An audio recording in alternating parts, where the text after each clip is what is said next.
Hi, welcome to Meet the Problem Solvers. I'm Judy Perlman.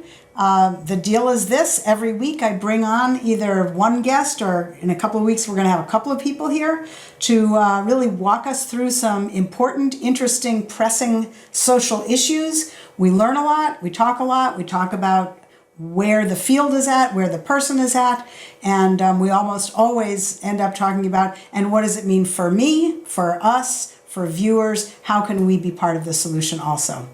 So I'm very happy to introduce my friend and a longtime colleague and, sort of colleague friend, Stephanie Brown. Stephanie is the executive director of Casa Myrna in Boston.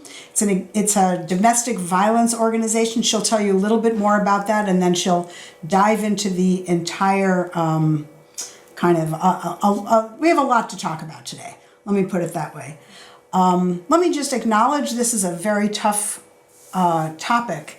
Domestic violence is very troubling. It's often very sudden and shocking to be working in this field. So we're not going to be doing anything horrifying during the show, but we're going to talk about really how hard it is for, obviously, families that are going through domestic violence, the people that work for them, and what we're trying to do to improve the system of care.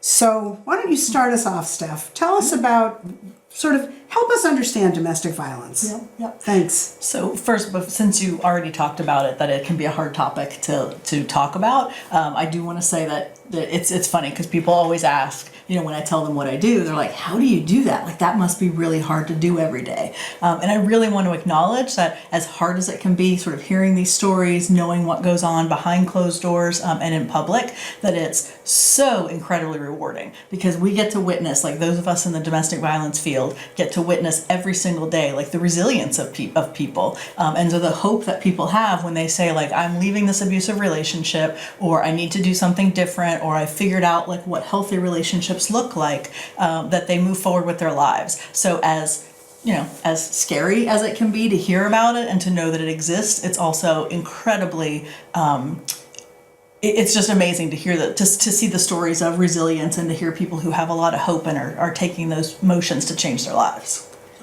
That's a really hopeful and wonderful way to think about it. Your work really matters. Your organization and your staff and your team. So really just help us understand at base, what is domestic violence? So domestic violence is a pattern of abusive behavior. So it's used by one person to gain power and control over somebody else. And I think the critical point in there is that it's a pattern. It's not a one-time fight that people might have. It's not even a one-time shove or manipulation of somebody, but it's a pattern of abusive behavior. And it's when one person tries to control and have power over the other person. It can take place between people who are married, between people who are dating, who live together, family members, and it can happen within teen relationships. And so it isn't what people typically think about being like in a married, heterosexual relationship, that's the only place that domestic violence can happen. I also want to point out that it's learned behavior. So it's not caused by substance abuse. It's not caused by stress or by illness or by anger. It's caused by people feeling entitled to control somebody else and to get what they want out of a relationship. It's learned from our experiences, what we see in our family, what we see in social media, what we see in our culture, and so it's sort of reinforced by all of that, and it's not something that people are born with. Right. So let's talk a little bit about who is affected. Who's affected by domestic violence? Let's just ask that very simple question. Yeah. Everybody. Everybody is affected by it. I think, we like to think that it's behind closed doors, that it's just a family matter, that it's a dysfunctional family kind of thing, but everybody's affected. We know that 1 in 4 women and 1 in 7 men can be subject to physical violence in their relationship. It doesn't discriminate beyond age, beyond gender, sexual orientation, religion, ethnic backgrounds, income, education, zip code, any of that. It happens in every relationship because it's really about one person trying to have power and control over somebody else.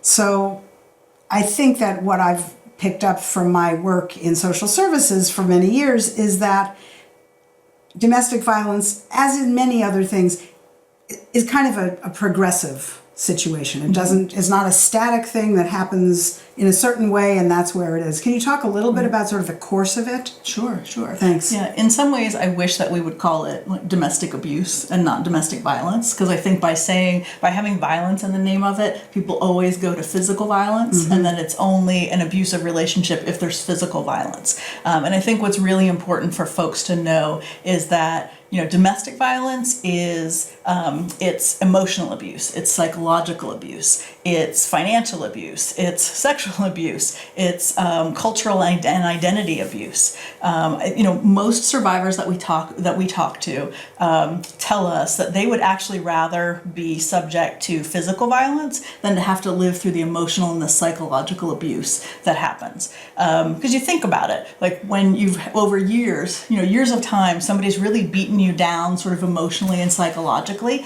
to the point that you think you deserve it, that there's no way out, that nobody else cares about you, that that this is it, like this is the best you're going to get, and that you love this person and it's your fault. That when the physical violence happens, it's just one more part. It's just another part of the relationship. Yeah. And it's really interesting that survivors say, I would much rather be physically abused than psychologically abused, because that's the scars that don't heal. Like those are the ones that are deep down and that people don't see. Yeah. We were talking before the show, and it raises up for me when you talk about sort of those deep feelings. I'll be really honest. I think I'm a very judgmental person in many ways. And I know in my own life there have been times when I've heard stories about, basically at the most basic level, someone staying in a relationship where in my judgment, like, why are they doing that? Why don't they just leave? And I guess I would just say, as my life has progressed, I have become much less sure of my own rightness. And I really understand, I don't know what's happening to somebody else. I am not walking in their shoes. And what you just said about this kind of this aggregating, accumulating disempowerment and doubting yourself, is that what they call gaslighting? Definitely. Gaslighting? Making you think you're crazy. Yeah, making you think you're crazy. Right. And the other thing is, I think often people are really isolated in this, and partly it's like, oh, my friends don't want to be around this guy. Is that so? Talk a little bit more about some of those relationship things. Yeah, thanks. Well, it's really interesting. So I've had domestic violence in my family, and and with friends and people that it would have even never occurred to me that it was going on, and it happens all the time, and to everybody that you know, or a lot of people that you know, and it's amazing to me, even after years of doing this work, that there are these patterns that you could, like, I can sit down with a survivor and say, did it happen like this, and then this, and then this, and then did this happen? And they're like, yes, yes, yes, yes. I mean, it's absolutely amazing. So it really, like you said, isolation. That's one of the hallmarks of domestic violence. And so first it starts off with, oh, I just want to spend time with you. I don't want to share you with anybody. I love you so much. And that's incredibly flattering, in a relationship. You want to be, we're sort of taught that we're supposed to be the center of the other person's universe. And so for a while, like, maybe it's okay. But then it's, I don't want you to talk to your family because they don't like me, or they make me feel uncomfortable, or I don't fit in. So let's not go to your family's house. Well, you know what? Don't talk to your sister because I think she's been talking about me and I don't like what you all say about me. And this is, we're taught to like save our relationships and invest everything in our relationships. And so again, for a while you're like, okay, well, I don't want to make you uncomfortable. We won't go over there. And so then before you know it, like, survivors have lost contact with their family and with their supports. And then at the same time, the abuser is sabotaging them at work. So maybe either keeping them up at night, talking all night, sort of complaining about what's going on, sort of manipulation at night. So then you're too tired during the day to pay attention. And so then you don't do as well on your job. And then you've got that stress of like, how do you maintain your employment? Or calling a lot during work hours and sort of distracting you. And so it starts with that. And then at the same time, there's that emotional and psychological abuse about, well, like, I'm the only person who really loves you. Or like, if you weren't this, if you weren't so this or that, then, you could have, other people might be interested in you. Wow. And so that happens, and then eventually there's some physical violence or the threat of violence. Like we like to tell folks that, if you went, the first time you went on a date, if this person like reached across the table and like slapped you or shoved you, you probably wouldn't go out again. Right. But if after a year, you're invested in this relationship, maybe you have kids, you share a house, you share a bank account, it makes it a lot harder to leave. Yeah. And again, like we're taught, sort of a lot of people's, faith communities to stick it out. Like Yeah. you're supposed to make it work. Just our culture in general says that. Yeah. And so it's sort of these same patterns over and over again that you can see with survivors. And it's an iterative sort of isolation and self-doubt. Right, absolutely. Yeah. Right. Wow, that's And- tough. Right. And victims love their abuser. So there's also that love factor, Right. like I love this person and I want to make it work. And that's sort of, our responsibility as the other person in a relationship to make it work. Wow. Even if the other person isn't. Right. Yeah. So one of the things I wanted to say that was when we were putting this together, let me just take a minute and say, this is Meet the Problem Solvers. I'm Judy Perlman. I'm really interested and engaged tonight to be talking with Stephanie Brown, the Executive Director of Casa Myrna. And here I can tell you what I was about to say, which is the title for tonight's show is Ending Domestic Violence. It's Your Business Too. And that's a concept that we want to circle back to because, let's just dive into that a little and then we'll circle back. Okay. So it's your business. What does that mean? That was sort of one of your taglines. Help us understand what you mean by that. Yeah. Thanks. So it means that we're all touched by domestic violence. And so it's your business, it's my business, it's all of our business. And so even if you're not in an abusive relationship or you think you don't know anybody who is, you do know people who are. And it could be your coworkers, it could be your family members, it could be your friends. So it is your business. And it also, we know that domestic violence, it doesn't stay behind closed doors. So for a while, the abuse might be private, at least as far as folks think. But then eventually it ekes out as well. You and I were talking about the gun violence that's been happening lately, particularly after this last 24-hour period. And honestly, every time I hear about a shooting that includes multiple victims, the first thing I think is, I'll bet you it's domestic violence. And usually the police don't say it is right away, and the media doesn't report it that way, but it always is. Like if you pay attention, it loops back around. Or, as we were talking about, even if it isn't directly related to domestic violence, the shooter usually was abusive towards women particularly at some point in their recent history. So it's all connected. And I think for all of our own sort of safety and peace of mind and living, coexisting peacefully, we all have to take responsibility for it. So it really is all of our business. One of the things also we were talking about was in some ways the parallels and some ways the differences, but in some the intersection between people who have experienced domestic violence and those who've experienced homelessness. Mm-hmm. Can you talk us a little through that now? Sure. Thanks. So one of the things that people always ask, and you said it yourself, like sometimes I wonder, like, why didn't they just leave? So there's lots of reasons why people don't leave. They love their abuser. They feel like they have no other alternative. They fear being hurt or killed. The abuser has threatened their children and their pets, and so they know that if they were to leave, it would probably get worse or could become lethal. But homelessness is another reason. So we know, I know you've had Libby Hayes on from Homes for Families, and so we know that at least 60% of the families in the family homeless shelter system became homeless because of domestic violence. And so at some point in their fairly recent history, they experienced domestic violence. We also know, and that contributed to their homelessness.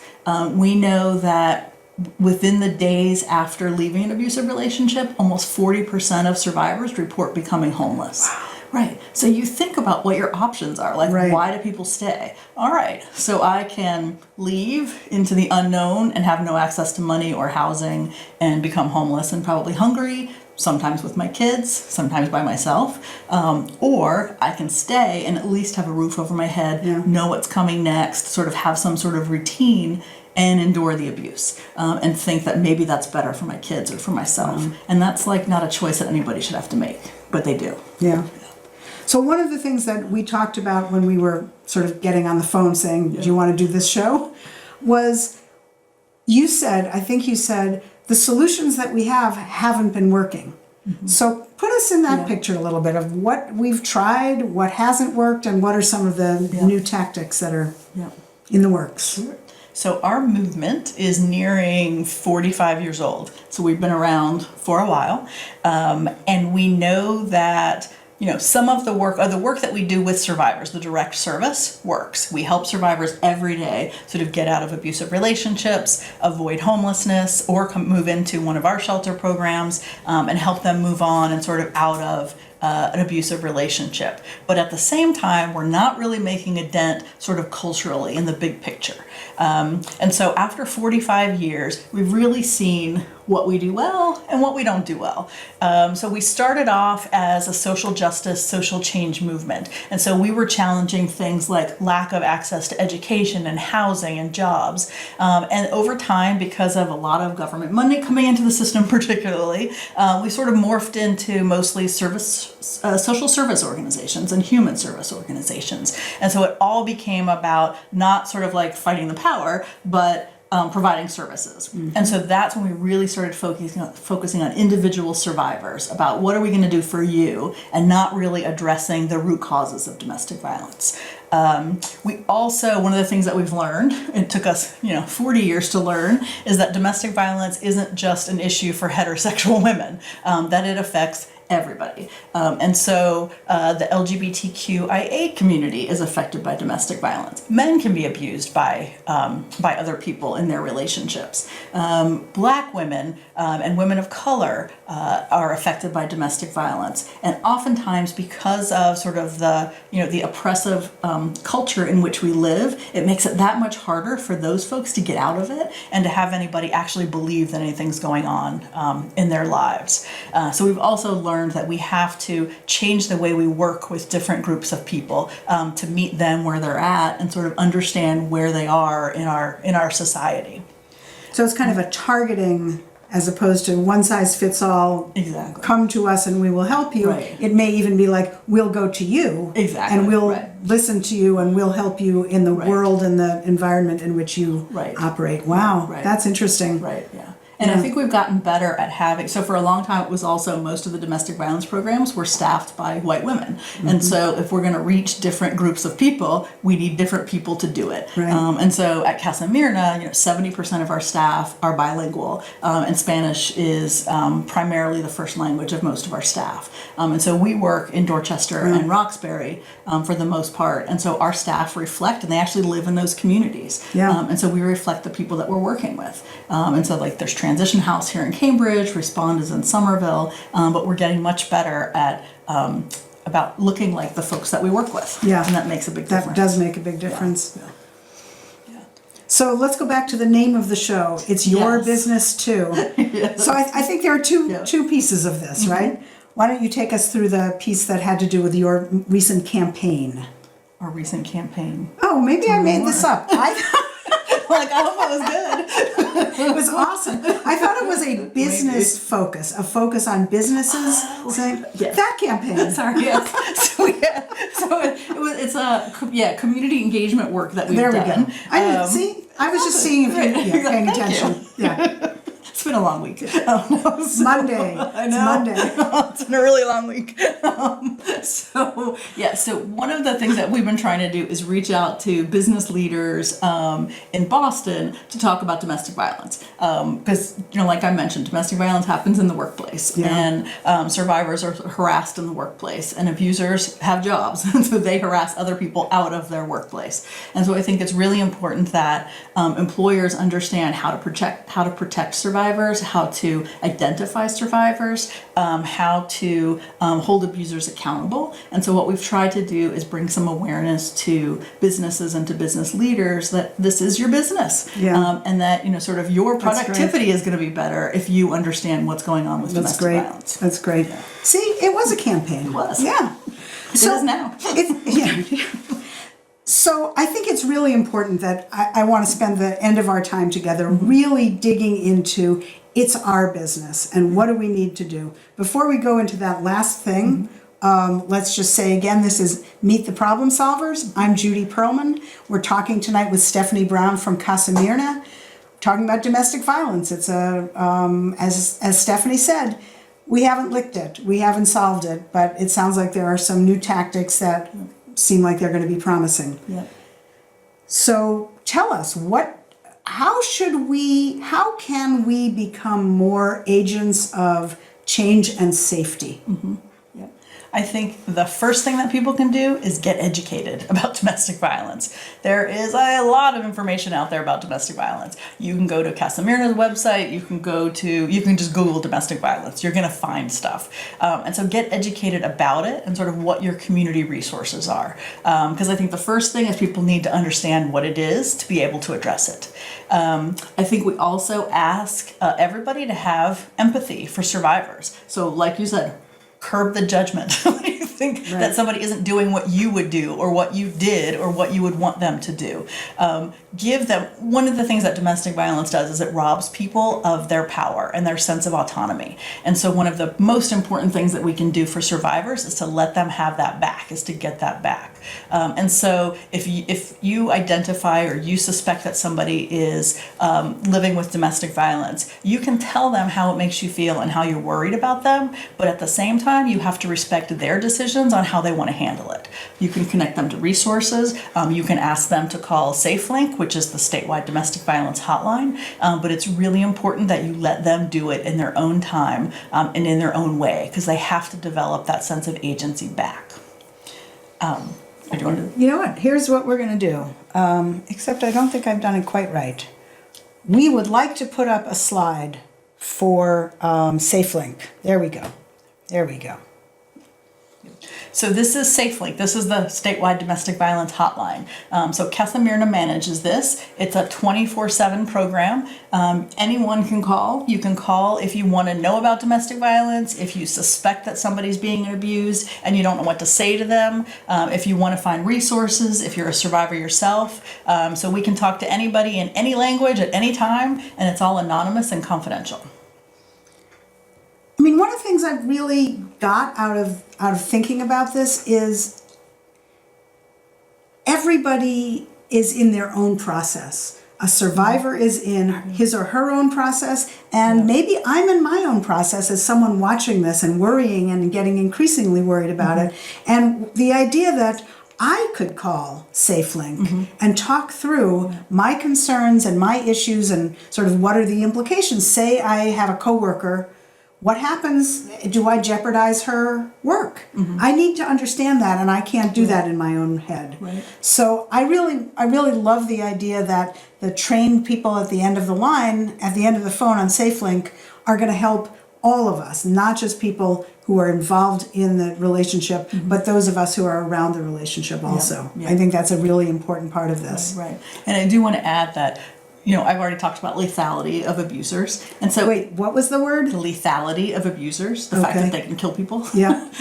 And so I also wouldn't want people to go right into it and challenge somebody that they think is being abusive, because abusers can be very dangerous, not just to their to the other person in their relationship. And so that's another reason to call SafeLink, sort of figure out to suss out how you safely and responsibly talk to somebody about it and refer to resources. Here's a question. Would you suggest that someone call the police? I would. Often survivors don't want the police involved. But so I think if you hear something or if you see something going on immediately, yes, call the police. Before you put yourself in the middle of that situation. Okay, Yes. Yeah, good. Absolutely. All right, so what else do we need to do to become part of the solution? All right. Speak out. Make it clear that there's no excuse for domestic violence. And so if you hear an off-colored joke, you know, it could be racist, it could be sexist, it could be homophobic, all of those things contribute to domestic violence. So if you hear those things, speak out against it, or tell somebody, hey man, that's not cool. Because silence can really be deadly. I mean, I think that when you don't address those things and you don't say something in the moment, then that says to the abuser that it's okay and that you agree with them. And so it's really important that they understand and they get that social pressure that this behavior is not okay, that this mindset is not okay. And in the, as we were talking, that as you said, many of these shooters started with domestic violence.